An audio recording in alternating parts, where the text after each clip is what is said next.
Alright everybody, looks like we're going to get started in just a second here. Teams are going into tank selection, so we'll switch on over to that. And it looks like CDR has just enough people to make this work. We'll go ahead and pause this as we'll probably get started here in just a second. And S51 is an interesting choice on Cliff, of all things.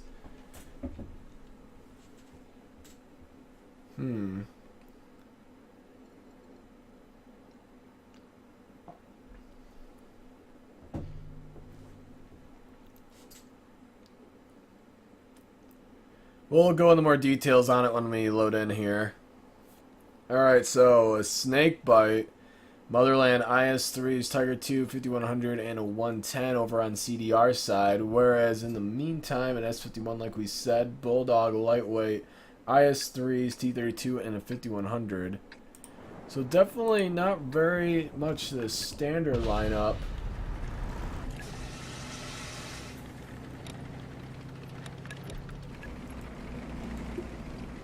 Autoloader on the Bulldog here for TNG.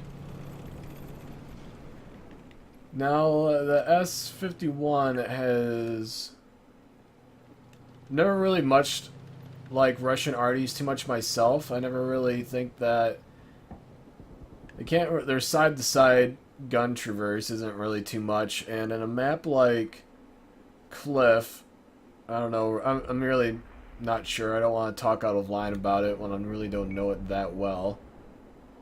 They are, however, lined up with him right off the bat here. So, I mean, because my thought is that he would be moving around a lot if they're moving a lot down like the E line here, back and forth. Then it's going to be kind of hard for him to land shots. But they can kind of lock them, these guys down in a specific section. They'd have to poke all the way past this little like walk path here in order to be covered, because he's in that back corner. So yeah, they should be able to hit him. If they're anywhere to the right of that little path, then they should be in a danger zone, basically. We'll see how well it's used. I've never seen one used in competition form before, so this is interesting. Where is their snake bite at? Oh, he's all the way over on the other side.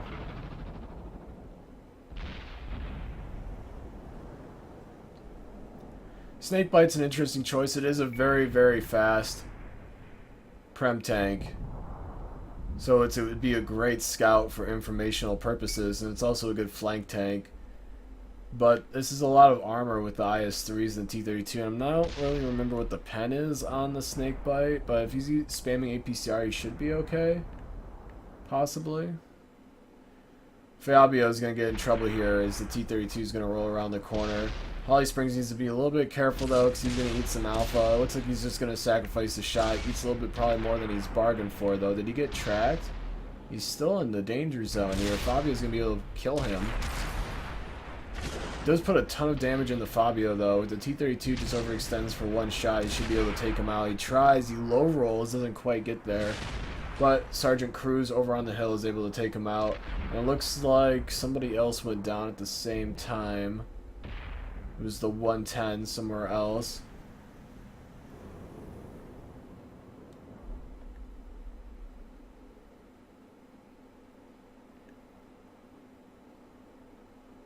We'll see how much damage the Arty did after this game's over.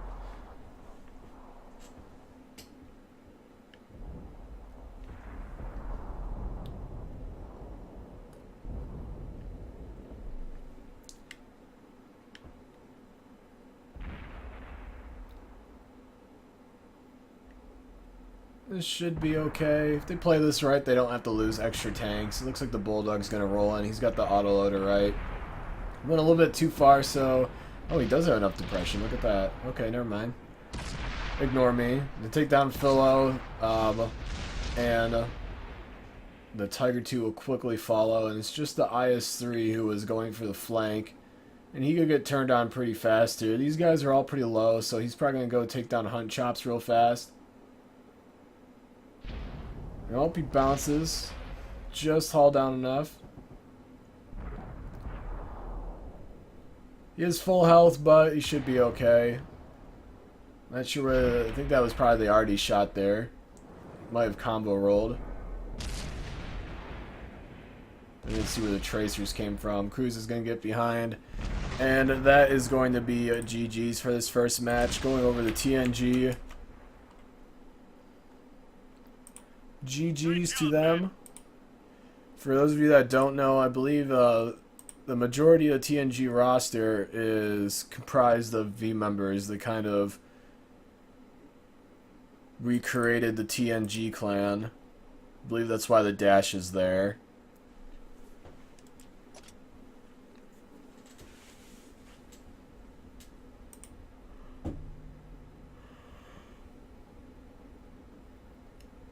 What's up, Lax? Welcome back, man.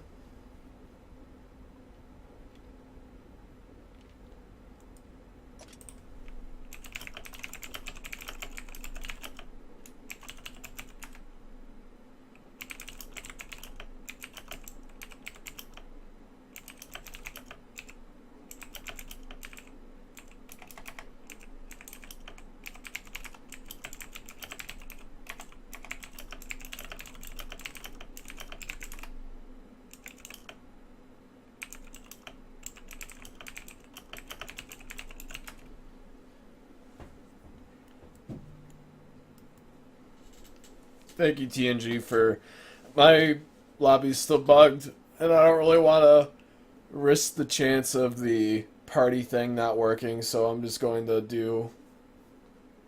I know that in-game I won't be able to hear them because TNG told me that they're using party chat. And I think CDR has a couple 360 people, so they use in-game comms. I'm not entirely sure on that, though. So I asked them if I could stay on their side so I don't have to deal with that. We don't have to broadcast it. So thank you for accommodating that. I appreciate that. As well as everybody from Gold League. Both your guys' clans and the other clans we had earlier being very fast with picking tanks. That I very much appreciate. Even though we finished really early, we have a lot of downtime.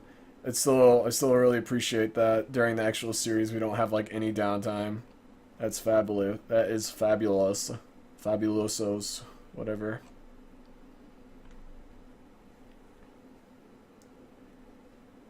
Match number 2 here, though, on Clef. TNG leading the series. 1-0 at the moment.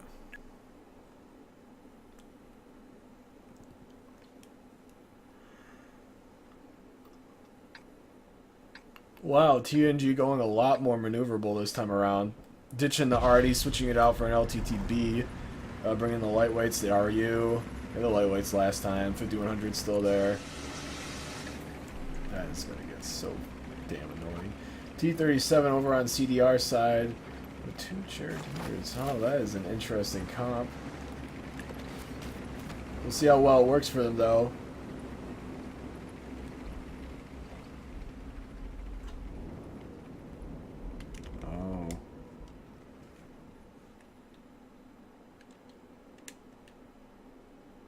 That's interesting. Alright. I think I figured out what was going on with my left stick.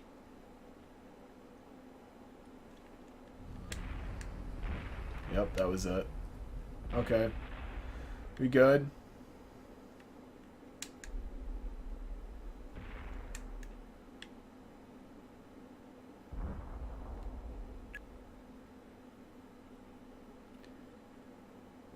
First time we've seen a fight over on this side of the map in a while.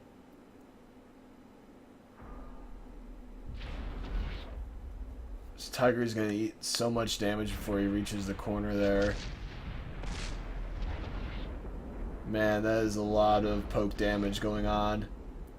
CDR. So be really careful how they play this out.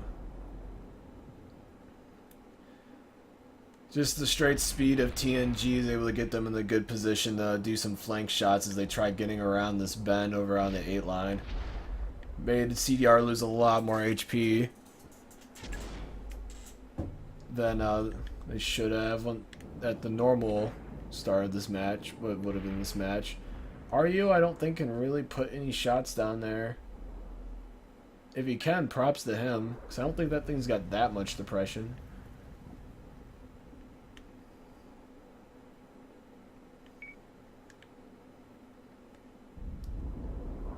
Ooh, Kellen gets taken out by Khan hanging in the back line and the TDs. And that's the burst damage potential. Now they just have to worry about the rush potential and the pure brawling aspect as TNG takes down another member of CDR. They take down the T-37, which is not really the primary damage dealer, obviously. We'll see how it goes here. They should be able to do this relatively smooth from this point on, knowing that the TDs are safely back there and can't really have shots at the moment. Probably won't lose anybody else as they take out the 110, and the IS-3 is going to quickly follow. RU over on the lighthouse trying to help out take out Philo Batto, and he does. The IS-3 falls as well, and now it's going to be Khan as the last member of CDR, who will just get melted basically instantaneously. And GG's once again to TNG as we move on to INSC for a possible game set match for this series.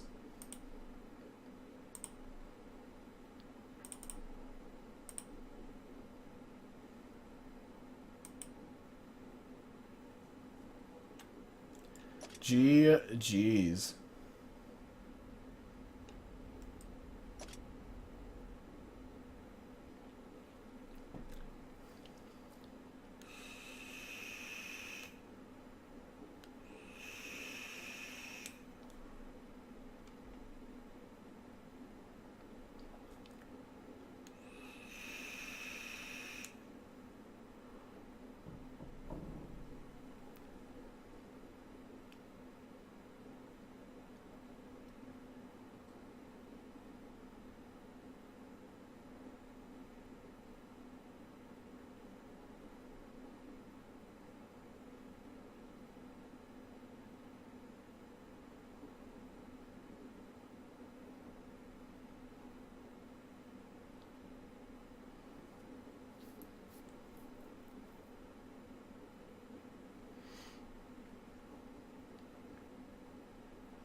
Okay, so once again, this is possible game point here.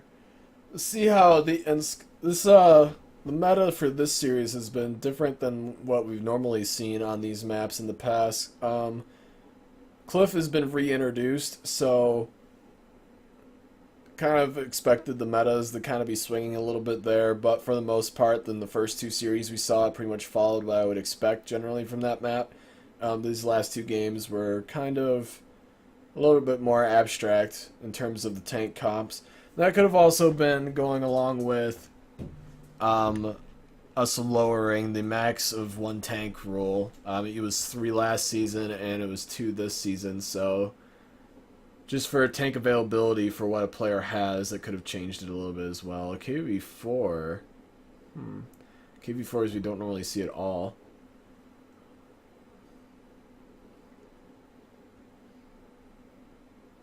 Kind of excited to see how that's going to be utilized.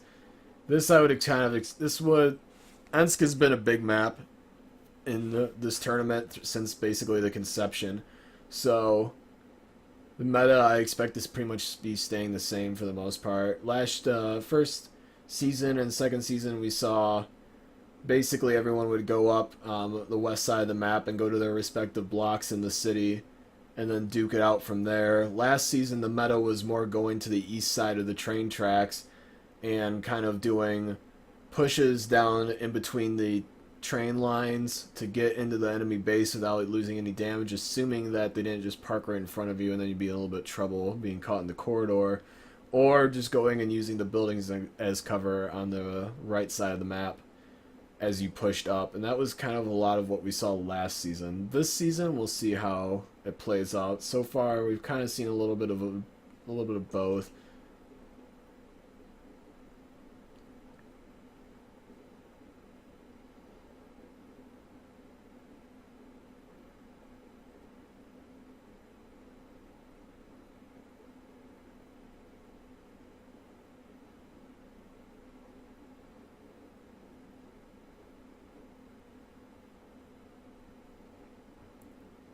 So as usual, talk about just make sure the tiers are right. We go into more depth while we wait for teams to get into position as for tank lineups. Now T29 on the north side of the map, I'm not sure how well that's going to help them. There isn't really too many good hull down spots unless they're trying to push 8 to 0 line, or they're going to put him in B1 would be another good spot for a T29 to go.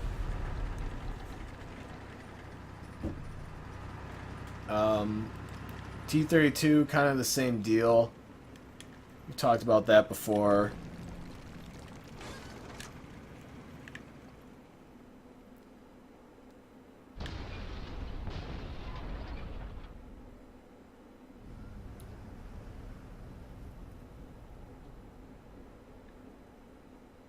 AMX Chaffee, pretty much a standard tier 6 pick for those teams that have that as an option. Obviously on CDR side, utilizing the 2.7s instead. Once again, the hammer being the exact same as a regular Tiger tank, just prettier.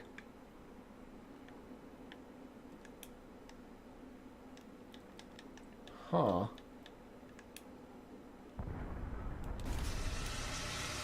That's interesting.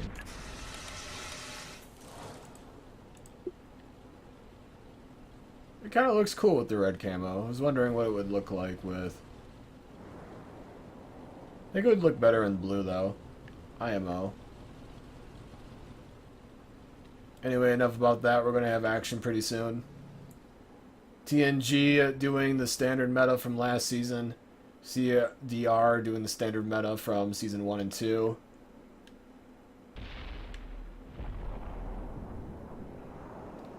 Hunt Chops is going to be using tracks to his advantage here. It looks like they're, instead of putting on cap pressure, they're going to try using the stealth advantage here. None of them should have been spotted yet. Parko is going to break around this corner first. He still shouldn't be spotted because of the fence. Now he will be. Don't think he made that shot. I think he bounced. 5100 is now prepped though. Even though if they just barely peek, he should still be okay. Meanwhile, the rest of the members that went south are going to be able to put on some cap pressure and probably overmatch these 5100s. KB4 is going to be there though. They're seeing this play, and he will spot him the second he reaches that little gap in the trains there. He's going to see at least the Tiger 2. Cruz is going as well.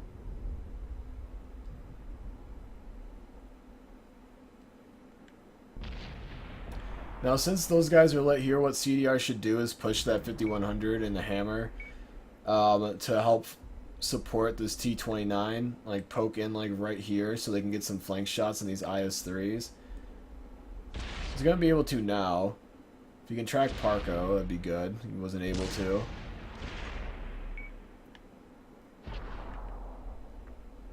Looks like a 110 on CDR is taken out already. They're going to be able to quickly demolish these three as well if they play this correctly. KV4 with his God tier side scraping. Tiger 2. Cruz taking a shot. This is actually not bad for CDR down here. We'll see what happens when Cooter gets here.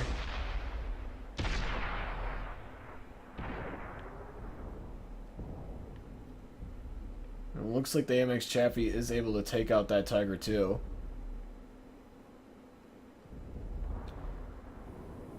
Meanwhile, the KV4 gets taken out, and AMX Chaffee will be able to flank successfully. Even if this 5100 goes down, he's going to wedge his way in between the walls here. Looks like he's stuck. I hope he manages to take him out. Too late, though. 5100 already manages to take him out. Hammer goes down on the other side of the map, and 5100 is the last remaining member, and he's going to get taken out. Just a matter of time. He's probably reloading right now. Parko's going to be able to get in a back shot. Actually gets in with the track, which is really good. Might as well save silver at this point. AMX Chaffee's going to come in from the front. Going to go in. He could have gone for the ram kill, actually. Still, no, actually, IS-3 is able to take that kill.